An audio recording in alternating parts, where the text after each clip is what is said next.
कितने लोग आए बेटे? 1 2 3 4 5।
बेटे आज स्टार्ट करते हैं विटामिन के।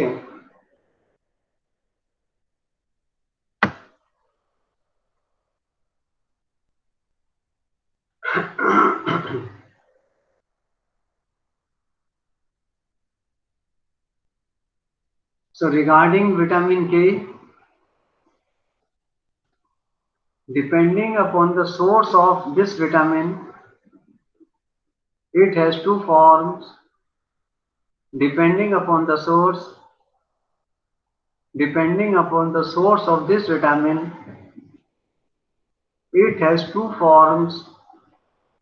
इसके दो फॉर्म होते हैं। कौन कौन सा है? One is vitamin K1. Vitamin K1 इसका क्या नाम है? Phyto, PHYTO, phyto menadione, MENADIONE, menadione. So depending upon the source, vitamin K has two forms. One is vitamin K1 It is also called phytomenadione. Phyto, P-H-Y-T-O, phytomenadione, M-E-N-A-D-I-O-N-E, which is present in most of the greeny leafy vegetables. ये phytomenadione that is K1 किसमें present होता है? It is present in green leafy vegetables. और दूसरा vitamin के होता है K2. इसका दूसरा नाम है मैनीक्विनोन. मैनी, M-E-N-E,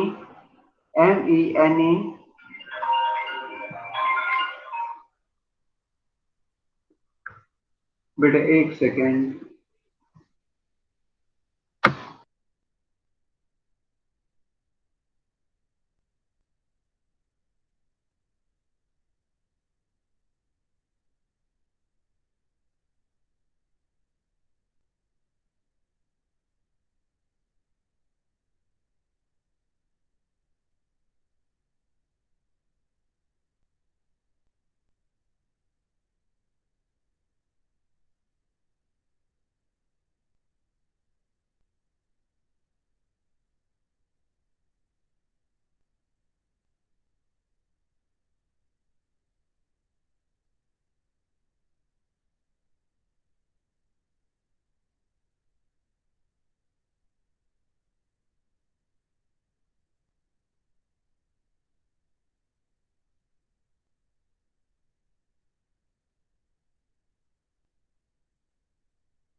तो विटामिन के का दूसरा फॉर्म कौन सा है? K2. It is also called many, M-E-N-E, मैनीक्विनोन, Q-U-I-N-O-N-E, मैनीक्विनोन. It is synthesized by intestinal bacteria. It is synthesized by intestinal bacteria. It is a coagulant. It is a coagulant vitamin. It is a coagulant vitamin required for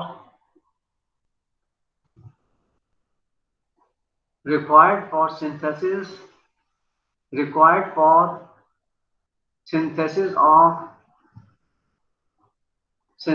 of unusual amino acid. Required for the synthesis of unusual amino acid. और किसमें मदद करता है? Gamma carboxy glutamic acid, gamma carboxy glutamic acid in the plasma protein. Bone, kidneys, and for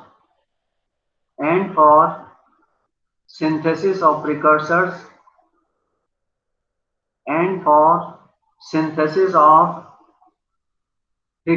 protein of 4 clotting factors. अभी clotting factor कौन कौन से हैं? Factor number 2, clotting factor number 2, clotting factor number 7, clotting factor number 9 and clotting factor number 10. Daily requirement of vitamin K is 80 mg per day. 80 mg per day. अगर vitamin के की deficiency हो जाए तो क्या होगा? clinical deficiency. Its deficiency occur in 4 चीजों में इसकी डेफिशिएंसी हो सकती है। पहला कौन सा है? In the new bonds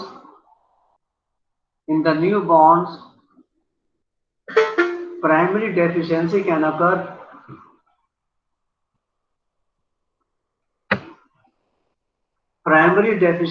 occur due to inefficient transfer of vitamin K from mother to fetus. In the newborn, primary deficiency can occur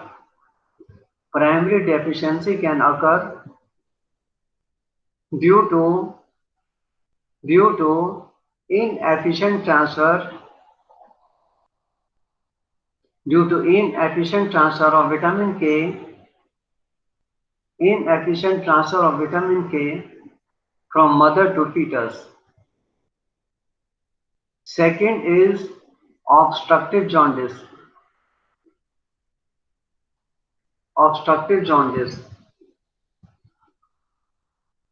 It will not be absorbed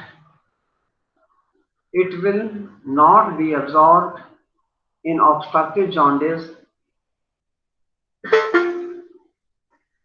as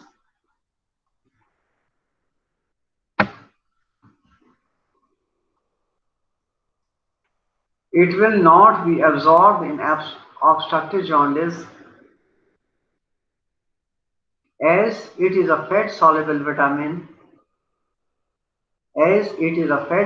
vitamin and needs bile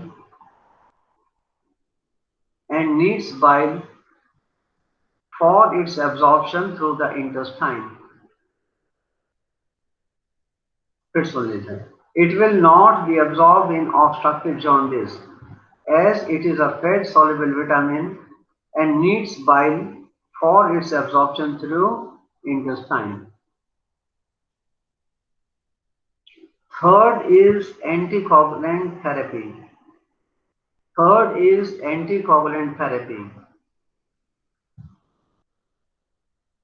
Warfarin, spelling it WARFARIN, warfarin and related anticoagulants.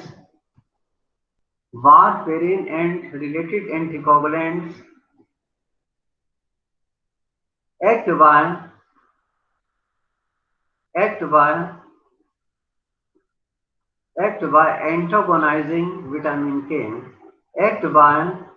antagonizing vitamin K. Fourth is antimicrobial therapy.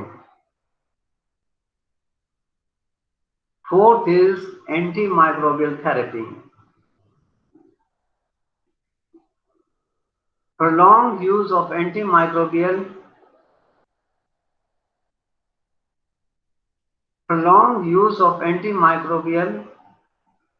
eliminate the bacteria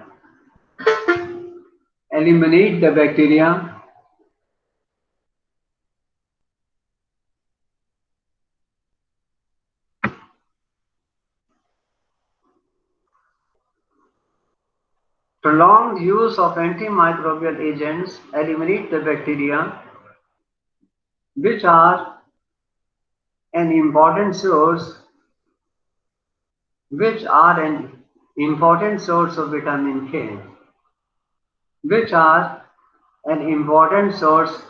of vitamin K.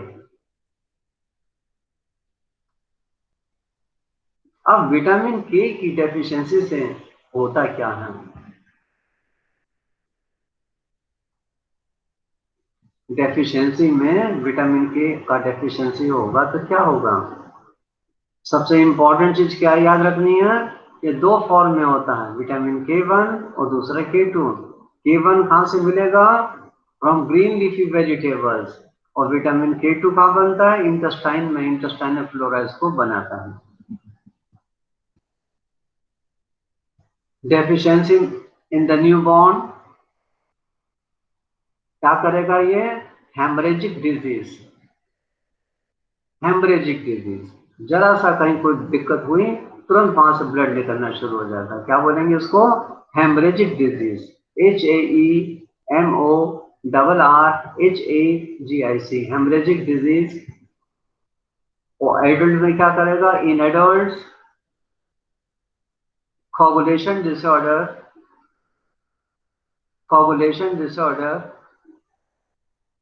leading to hemorrhage,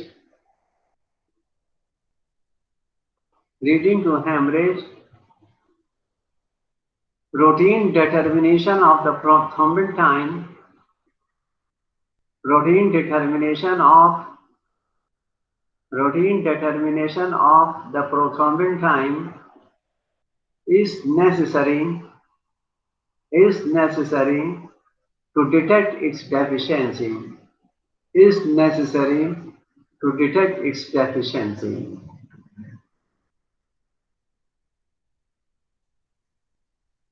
Treatment of vitamin K.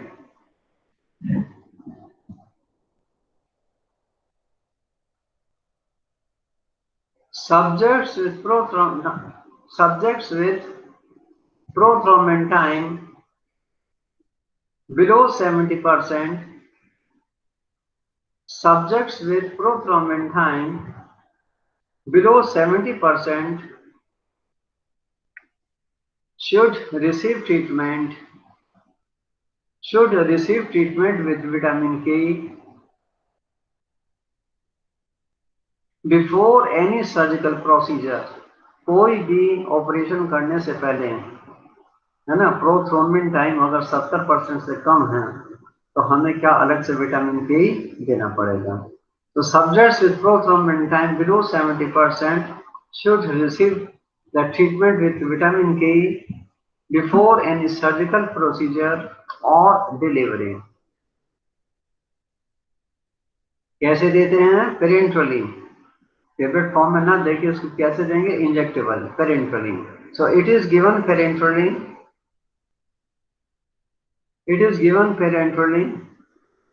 कितनी मात्रा में? 10 milligram, 10 milligram daily for 3 to 5 days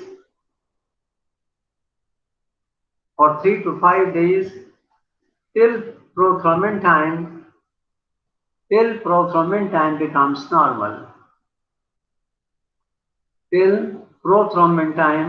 becomes normal.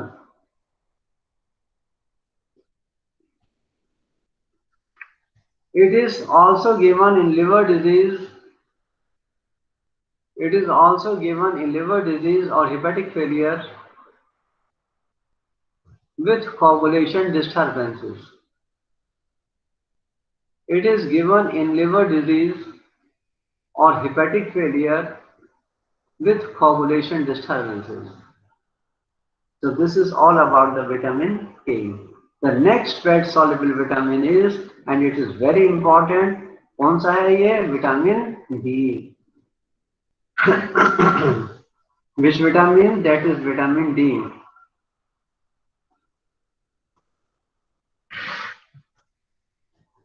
Natural form of vitamin D कौन सा है? पॉलीकैल्सिफेरॉल। Spelling इसका क्या है? Poly, CHOLE, poly, calciferol, CALCIFEROL, पॉलीकैल्सिफेरॉल। और vitamin D3 is synthesized in the skin. कहाँ बनती है ये? स्किन में, by the action of ultraviolet rays. Is synthesized in the skin by the action of ultraviolet light or rays on 7-dehydrocholesterol.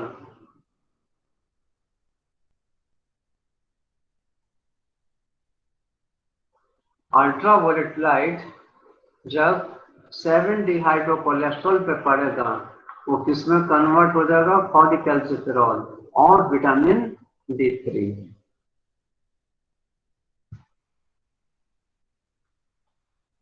Ergocalciferol, ergo, Ergocalciferol,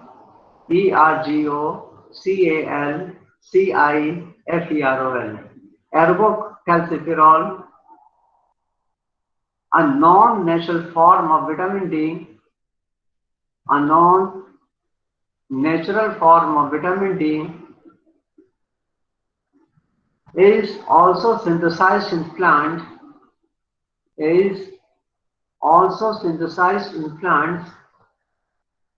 by ultraviolet light on ergosterol, ergosterol.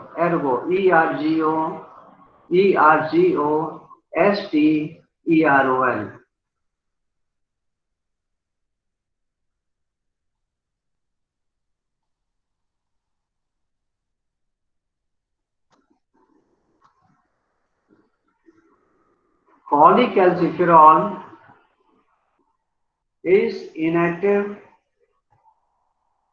Cholecalciferol is inactive in the present form. Cholecalciferol is inactive in the present form. To become active,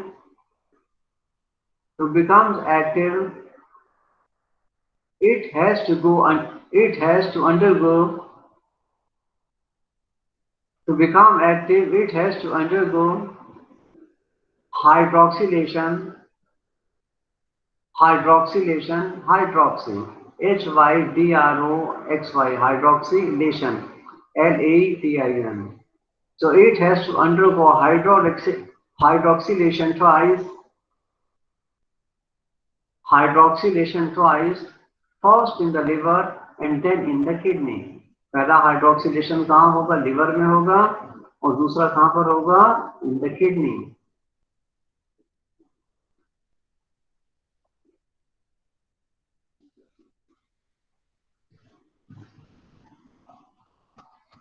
The ultimate active end metabolite is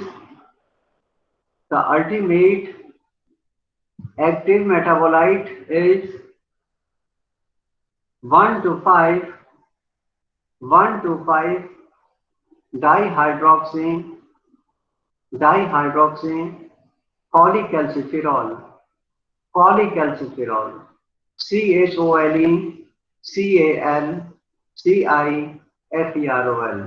1 to 5 dihydroxycholecalciferol is produced in the kidney. ये कहाँ बनेगा? In the kidney. Is produced in the kidney.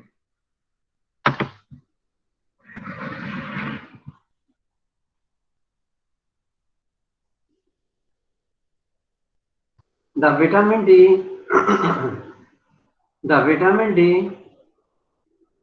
that enters into the circulation,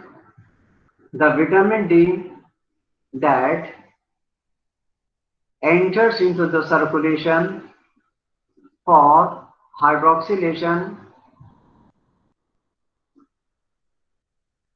is derived from 3 sources. The vitamin D that enters into the circulation for hydroxylation is derived mainly from 3 sources. अभी 3 sources कौन सी हैं? पहला, first source is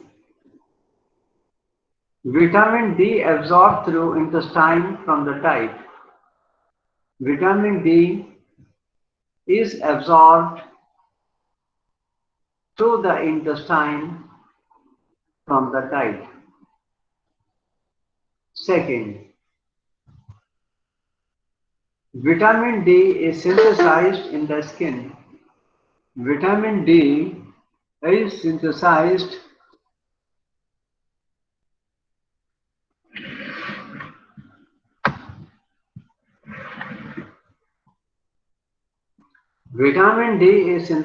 in the skin. Third, vitamin D in the form of Vitamin D in the form of ergocalciferol. Vitamin D in the form of ergocalciferol, ergocalciferol. So vitamin D in the form of ergocalciferol from calciferol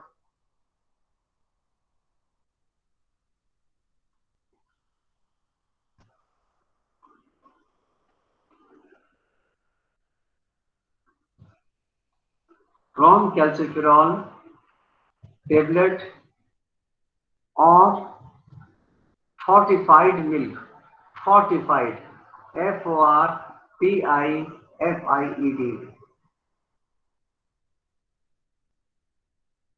Crystalline vitamin D2 or D3, crystalline vitamin D2 or D3 is now added to milk,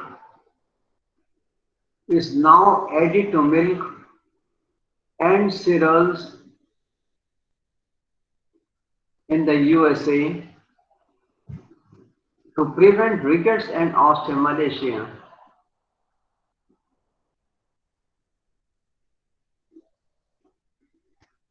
Now the dietary sources. कौन कौन सी diet है इसको खाने से हमारे body में vitamin D पहुंच जाए.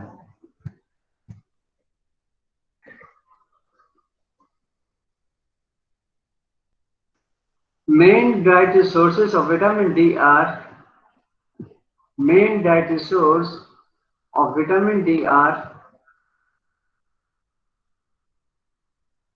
first is cod liver oil, cod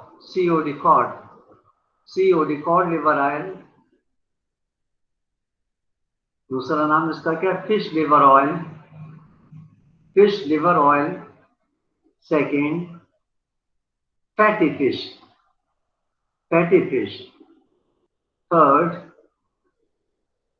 infant milk formula.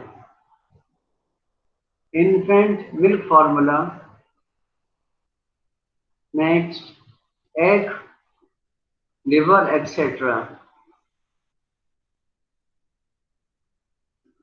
Normally a person does not need vitamin D. Normally a person does not need vitamin D from the diet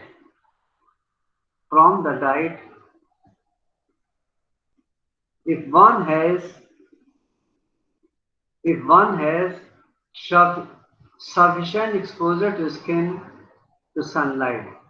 अगर कोई धूप में अच्छा खासा घूमता है उसको अलग से विटामिन डी लेने का कोई जरूरत है ही नहीं. So normally a person does not need vitamin D from the diet if one has sufficient exposure of the skin to sunlight.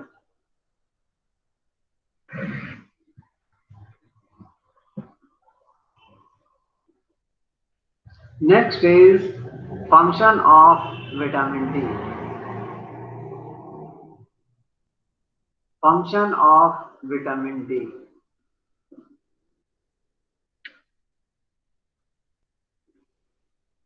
It regulates calcium and phosphorus metabolism. It regulates calcium and phosphorus metabolism and is influenced by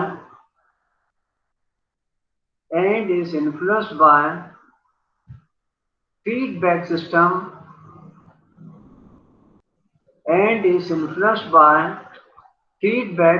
mechanism like other hormones.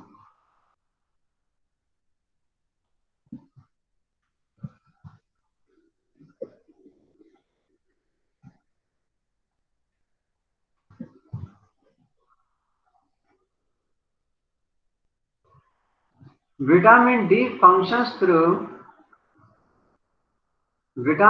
functions through its active metabolite its active metabolite 1 to 5 dihydroxycholecalciferol.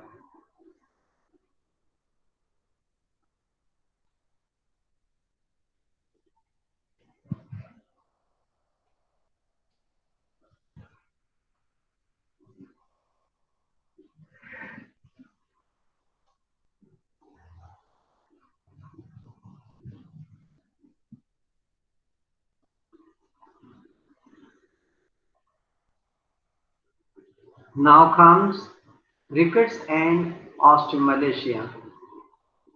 Rickets and rickets, rickets and osteomalacia. Osteomalacia, Malacia.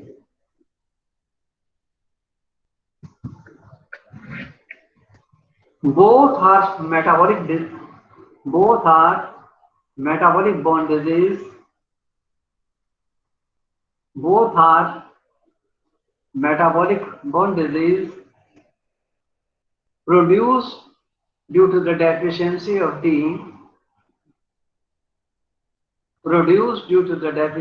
vitamin D, leading to defective formation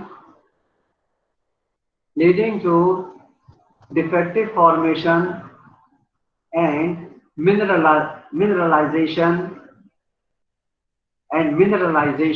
of bones.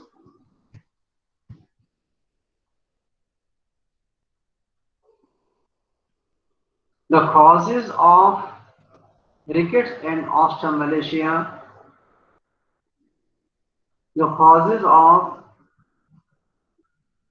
rickets and osteomalacia due to vitamin D deficiency are अभी कौन कौन से causes हैं मैं आपको बताता हूँ. First cause is vitamin D deficiency में इसमें दो कॉज लिखते हैं. पहला कौन सा हो गया? Dietary deficiency. इसमें दो कारण लिख लीजिए. One is poor intake and second is high fighted diet.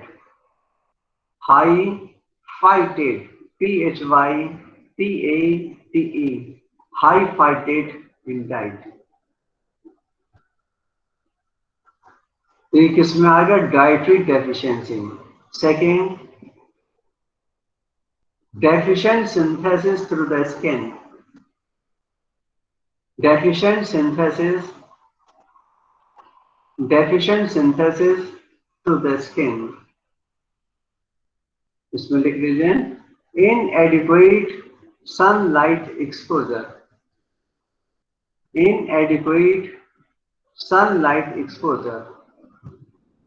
So this is about the vitamin D deficiency. Second, defective absorption. इसमें चार रीजंस हैं, चार कारण हैं. There are 4 causes of defective absorption. The 4 causes कौन कौन से हैं? One is celiac disease in children. Celiac, COELIAC. Celiac disease in children. Second, pancreatic insufficiency.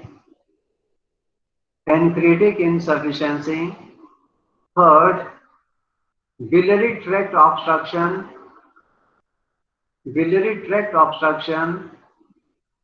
And fourth is gastrointestinal surgery.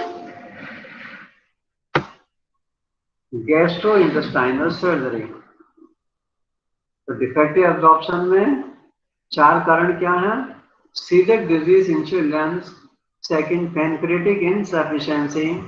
Third, biliary tract obstruction. And fourth is gastrointestinal surgery. The third cause of rickets and osteomalacia is defective metabolism. Defective metabolism, इसमें दो कारण आते हैं। पहला क्या है, drugs, medicine, कौन कौन सी मेडिसिन से इफेक्टिव मेटाबॉलिज्म हो जाता है। One drug is Dilantin sodium. Dilantin sodium market में फेनेटॉन के नाम से आती है, PHENYTOIN। This medicine is given in epilepsy. Epilepsy में क्या होता है, सीजर फिट्स आते हैं, सीजर्स आते हैं, कन्वर्जन्स आते हैं। सीजर्स, कन्वर्जन, फिट्स, ये सब एक ही टर्म है। So drugs like Galantin, and the second medicine is rifampicin. Rifampicin, rifampicin medicine आप लोग जानते हो कहाँ? Tuberculosis. Yes, this is ATT, anti-tubercular medicine. कितनी मात्रा में देते हैं? 450, 450 milligram per day. 450 milligram per day इसकी डोज है इन एडल्ट। और इसका साइड इफेक्ट क्या है रिफेम्पिसिन का? सबसे वैसे तो बोलो, सर लिवर को इफेक्ट करता है। वो तो खैर थोड़ा बहुत करता होगा, लेकिन मेन साइड इफेक्ट पता है, ये डरा देता है। ये यूरिन का कलर रेड कर देता है। पेशेंट अगले दिन आके कंप्लेन करता है, सर यूरिन में तो ब्लड आने लगा। वो यूरिन में ब्लड नहीं होता, वो सिंपली यूरिन का कलर रेड कर देता है। तो इस चीज का ध्यान रखना।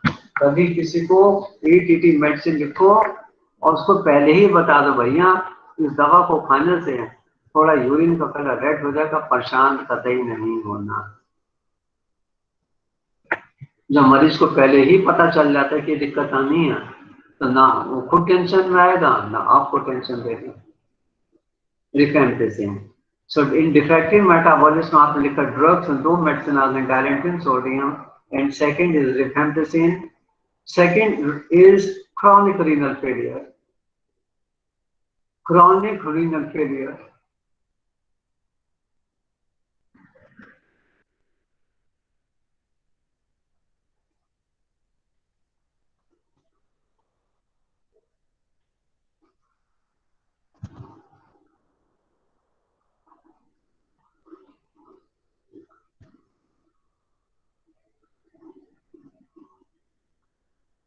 नेक्स्ट इसी में लिखिए फॉस्फेट डिप्लीशन। फॉस्फेट डिप्लीशन ये किस किस कंडीशन में हो सकता है? ये फैमिलियल भी होता है, फैमिलियल। सेकंड इनहेरिटेड, इनहेरिटेटेड और acquired renal tubular defects, inherited or acquired renal tubular defects। ये किस किस डिजीज में हो सकता है? Fanconi syndrome, Fanconi FANCONIS, Fanconi syndrome. दूसरा multiple myeloma, multiple myeloma MYELOMA, multiple myeloma. And third is पुरानी tetracycline expiring, outdated tetracycline, outdated tetracycline। Then write down osteomalacia with normal calcium phosphate and vitamin D. Osteomalacia with normal calcium phosphate and vitamin D।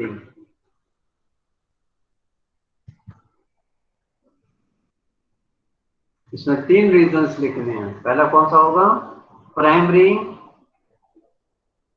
Primary non mineralisation defect, primary non mineralisation defect. इसमें 2 कारण लिखने हैं। One is hereditary and second is fluoride treatment. Fluoride FLUORIDE, fluoride treatment. Second defective matrix synthesis, defective defective matrix matrix, defective matrix synthesis,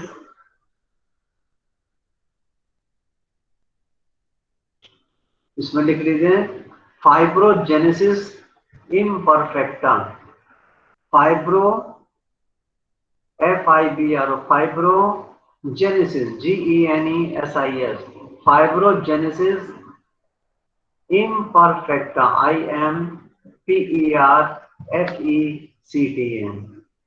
And third is miscellaneous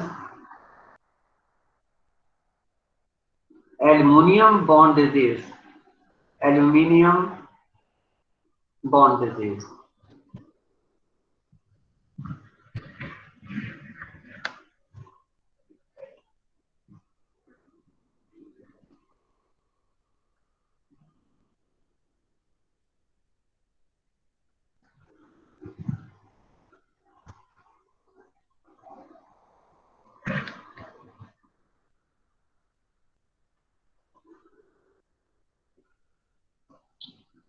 So first of all, अब हम सबसे पहले क्या लेंगे, rickets. In rickets, mineralization of organic bond matrix. In rickets,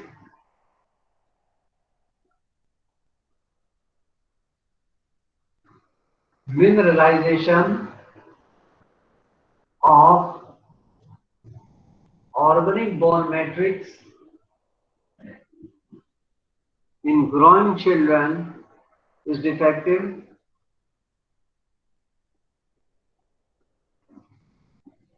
It may also involve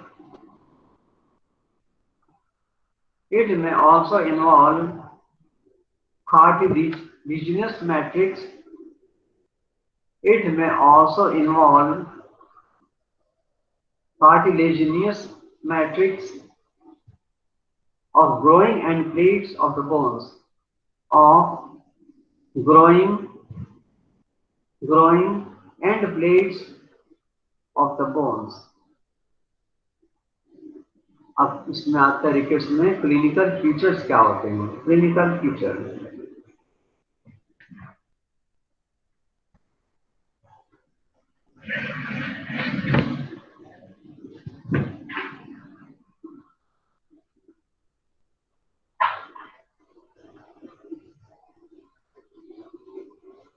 अब मैं एक आध चीज आपसे पहले पूछूंगा। मैं इस समय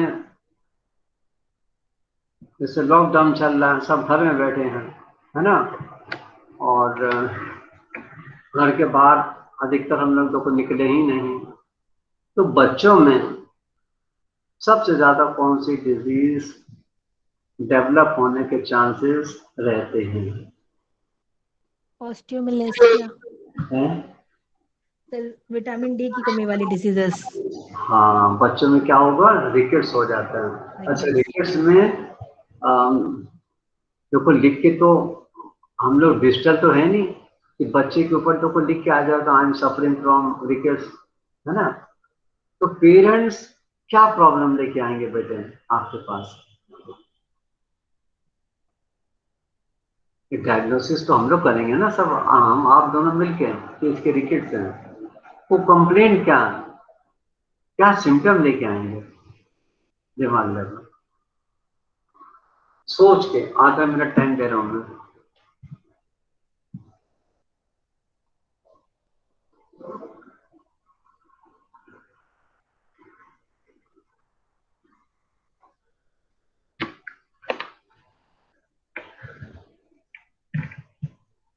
बच्चे तो कुछ समय घर के अंदर कैद हैं, सब अंदर बंद हैं, सनलाइट उनको बिल्कुल नहीं मिल रही है ना।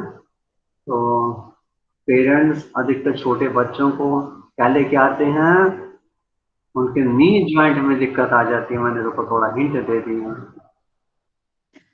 सर पेन होगा, नी जॉइंट डिफॉर्मिटी होगी, मसल्स वीकनेस। हाँ, नी जॉइंट में बेटे अगर कोई डिफॉर्मिटी आई तो मतलब क्या कहते हैं उसको? सर बोनेक है, बोनेक बोलेग हो गई, मान लिया। और इसके अलावा और क्या होगा? सर, और सर उसके बाद सर पेन भी बताएगा, और सर मसल्स वीकनेस। हाँ ये नहीं मतलब तो बताएगा ही। बो लेग तो हो गया। बो लेग वो छोटे बच्चों में होता है, मान लो 5-7 साल का बच्चा है तो उसमें क्या होगा? सर उसके जेनु। सर जेनुवेरम जेनुवेलगम। आप बताओ क्या होगा दोनों में से? वेलकम जेनो जेनो वेलकम होगा, जेनो वेरस होगा? वेरम है? बेरम होगा, जेनु बेरम। है? Varum genu varum varum. Genu सोच के बताओ तो। Yes sir genu varum. Genu varum sir. Genu varum. और दूसरा क्या बताया था? वेलगम दोनों फर्क क्या बता मेरे को, डिफरेंस बताए। जेनु बेरम में सर मतलब कि स्पेस मैक्सिमम बढ़ जाता है नी जॉइंट पे, और बेलगम में सर मतलब दोनों नी पास आ जाते हैं। नी ज्वाइंट के बीच में स्पेस बढ़ जाता है जेनो वेरस में, है ना? Yes sir, yes sir, yes sir. और जेनो वेलकम में? सर वो पास आ जाते हैं नी दोनों, तब। हाँ तो यही इसमें नी ज्वाइंट के बीच का स्पेस घट जाता है तो कौन सी कंडीशन हुई? अब भूलोगे नहीं आपको अभी जिंदगी भर। वेलकम क्या कहेंगे इसको? जेनो। अगर सर स्पेस घट गया तो जेनु बेरम। नहीं Belgaum sir, Belgaum. Sir confuse हो रहे लोग। सर स्पेस घट गया तो जेनु बेलगम। हाँ तो क्या हुआ इसमें? जेनो वेलकम हुआ। यस नी सर। ज्वाइंट में जब स्पेस घटा तो दोनों दोनों नी फुट पास दोनों फुट कैसे हो जाएंगे? दूर हो जाएंगे, चिपके। यस सर, यस सर, है ना? यस सर, जब नी ज्वाइंट ऐसे पास आएंगे तो इस तरीके से फुट कैसे हो जाएंगे? ऐसे हो जाएंगे। यस सर, यस सर, इस कंडीशन को क्या बोलते हैं? Knock knee. Yes sir. हाँ, नो। Knock knee. यस और सर। उसका नाम एग्जैक्ट टर्म इसका क्या? जेनो वेलकम। वेलकम। भूलना भूलना नहीं बेटे। मैक्सिमम बच्चे इस समय पिछले भी लॉकडाउन में मेरे पास करीब 10-15 बच्चे इस तरीके के आए थे जेनो वेलकम के बेटे। तो इसमें कौन सा स्प्रिंट लगाते हैं? अब एक चीज और बता दें मेरे को, ये तो आप लोगों की मतलब की चीज हम आपसे पूछेंगे। फिजियोथेरेपी तो होगी, स्प्लिंट कौन सा यूज करते हैं उसका नाम बताओ। सॉरी सर, वो नहीं पता। सर हैं? अभी रिकेट्स नहीं पढ़ाया ऑर्थो में। नहीं फिर भी थोड़ा आइडिया तो होना चाहिए ना बेटे। तो यस देखो पढ़ाया नहीं पढ़ा वो एक सेकेंडरी चीज है। सर लॉन्ग नी स्प्लिट लगाएंगे, फुल फुल नी स्प्लाइट नहीं स्प्लाइट का। इसका एग्जैक्ट नाम मैं बता रहा हूँ आपको, नहीं पता आप लोगों को। इसको बोलते हैं mermaid sprint. Sprint yes sir, ma'am. MERMAID, याद रखना। Yes sir. कौन सा स्प्रिंट लगेगा? मरमेड। मर मैम। MERMAID, mermaid sprint. मैंने थोड़ा सा आपको हट के बताया, यस सर, थैंक यू। अब भूलना नहीं बेटा।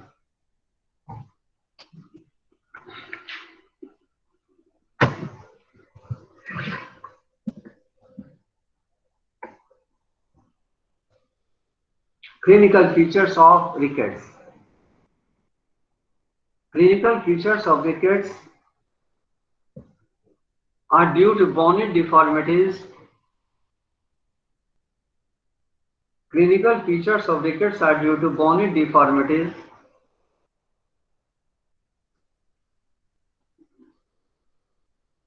और इसमें क्या होता है? Susceptibility to infection, susceptibility to infection, weakness, hypotonia, hypotonia and growth retardation,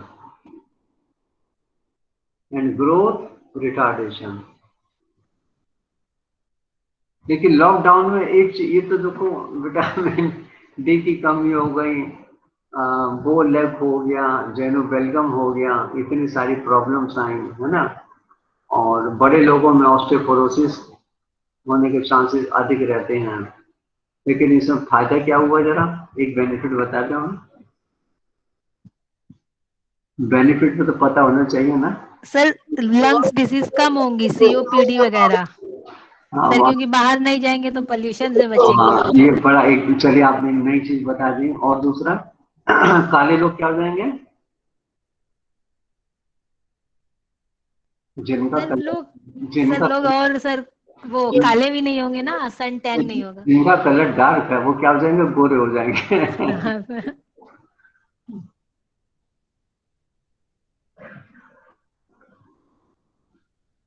In extreme cases, in extreme cases, hypocalcaemia में प्रोड्यूस, कभी कभी ब्लड के अंदर कैल्शियम की मात्रा बहुत कम हो जाती है, तो क्या चीज प्रोड्यूस हो जाएगी? टिटेनी। टिटेनी टिटेनी में क्या होता है? कन्वर्जेंस आते हैं। So in extreme cases hypocalcaemia में कॉज या में produce tetanic spasm, tetanic TETANIC, tetanic spasm and convergence. और क्या होता है? Developmental milestone are delayed. बच्चे का डेवलपमेंट क्या होगा? लेट हो जाता है। डेवलपमेंटल माइलस्टोन इज डिलेड या डिलेड। दांत उसके देर में निकलते हैं। Teeth often erupt late. Teeth often erupt late.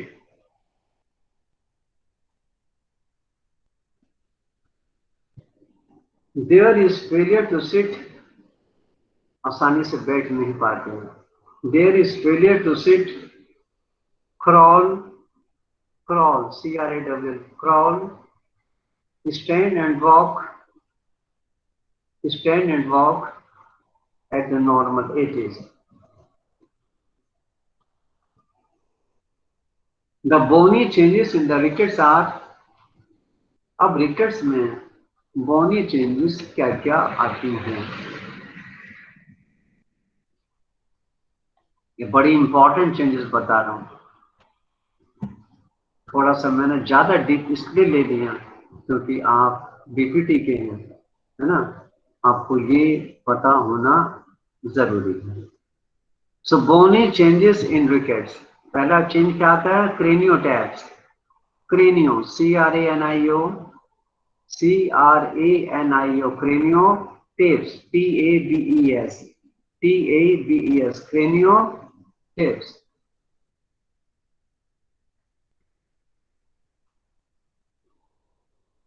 It is an earliest bony lesion. It is an earliest bony lesion seen in an infants with rickets. It is an earliest bony lesion seen in an infants with rickets. क्या होते हैं इसमें? लिख लो। Small rounded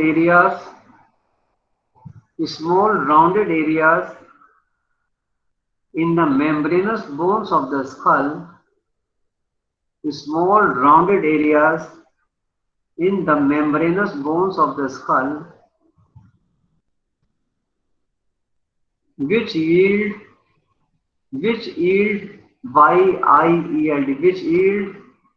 under pressure of fingers. Which yield under pressure of fingers. So first कौन सा हो गया? Finding craniotaps. Second, epiphyseal widening of the wrist. अब मेरे को एक चीज और बता दो, What is epiphysis?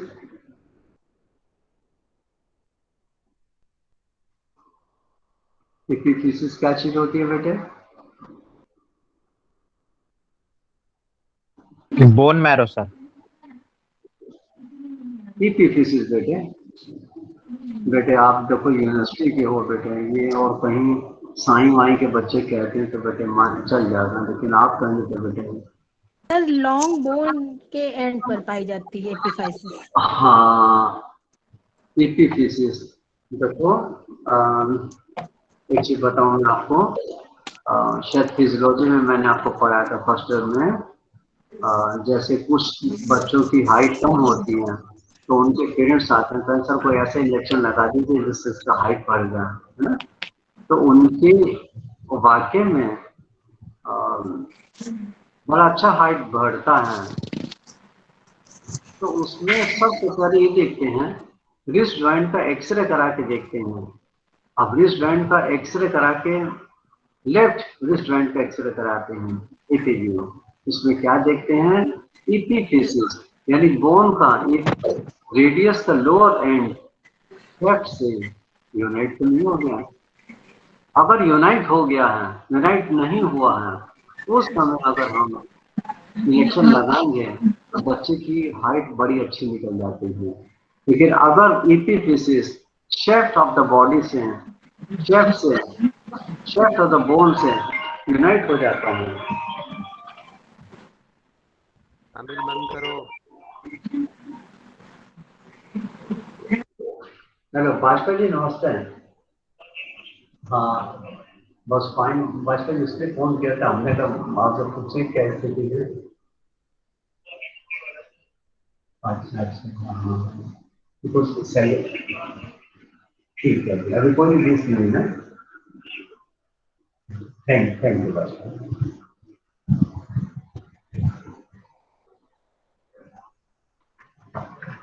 तो इसमें इंजेक्शन कब लगाते हैं, जब ईपीफिसिस शेफ्ट ऑफ द बोन के साथ यूनाइट नहीं होती है। अगर यूनाइट हो गई होती है उस वक्त अगर इंजेक्शन लगाया जाए हाइट बढ़ाने का, तो क्या होगा, बोन्स टेढ़ी हो बोन जाएगी। बढ़ेगी। इसको क्या कहते हैं, एक्रोमीगेली हो जाएगा बेटा। तो सबसे पहले जरूरी होता है। अब ईपीफिसिस, अब इसका अर्थ क्या हुआ, ईपीफिसिस ग्रोइंग एंड होता है बोन का, समझ गए।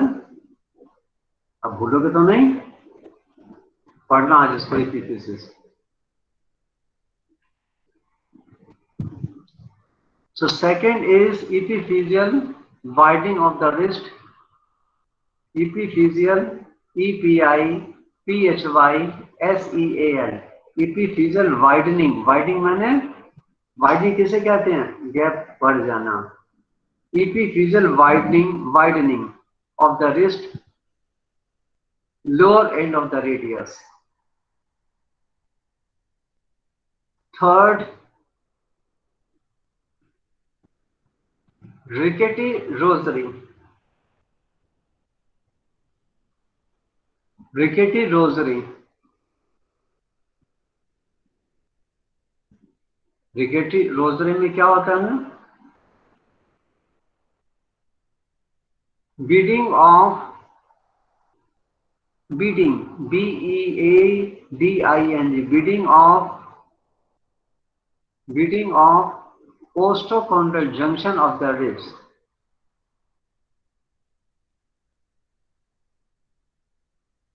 Beading, BEADING, beading of costochondral junction of the ribs.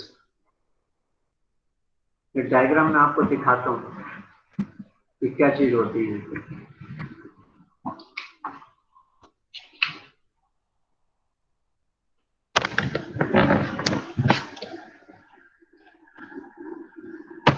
या मैं इसको फोटो खींच के व्हाट्सएप में डाल दूंगा, दिखाई दिया।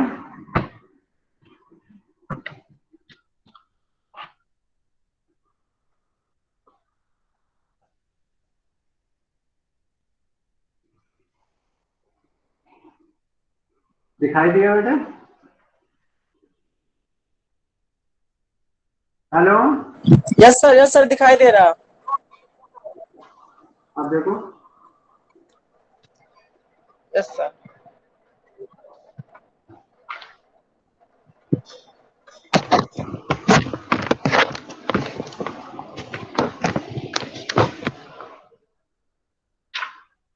इसका फोटो खींच के मैं व्हाट्सएप पे आपके डाल दूंगा ग्रुप में। Yes sir. इसको क्या बोलते हैं? Rickety rosary. Next is frontal bossing. Frontal FRONTL, bossing BOSSING।